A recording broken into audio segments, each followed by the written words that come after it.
Welcome to another children's message at Christ Lutheran Church. I'm so glad that you could come together with me for this Good News Jesus Bible story. As you probably noticed, Pastor Luther has his Saturday morning bedhead going this morning. Let me give you a close-up look of my bedhead this morning. Pastor Luther's hair is getting gray. Pastor Luther's hair is getting long. He hasn't had a chance to get a haircut lately.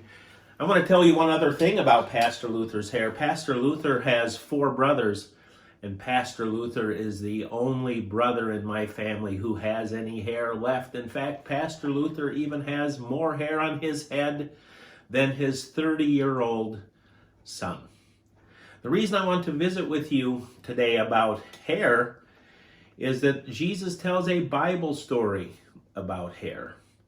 A long time ago, Jesus was with his disciples, and Jesus noticed that when he looked out into the community, out into the neighborhood, some people were being mean to other people, and it made Jesus very, very sad.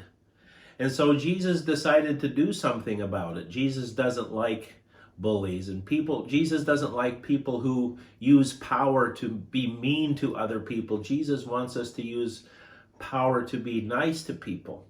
And Jesus noticed that people were using their power to take unfair advantage and to be mean. And he just turned to his disciples and he said, "Come and help me.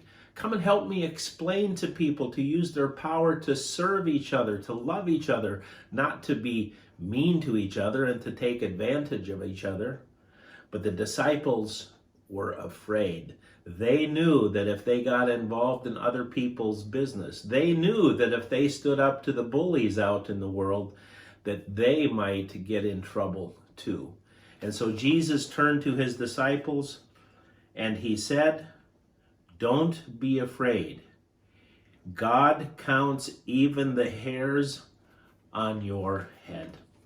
And Jesus wants to remind us today that God cares so much for us. God cares so much for everyone that he can count and he keeps track of all the hairs on our head. And so we don't have to worry about being out in the world and helping Jesus do Jesus' work of teaching people to use their power for good things instead of bad things. Maybe a little later today after this children's message, you could try to count the hairs on your mom or dad's head, or count the hairs on your brother's or sister's head, or count the hair on your grandma or grandpa head, and you'll soon find out, even if they don't have a lot of hair, that counting that hair is absolutely impossible. And so we're reminded today that God loves us so much that he pays attention to every little detail. And we can trust God when Jesus calls us out into the world to help people learn that power is about serving and loving each other, not being mean and taking. Thank you for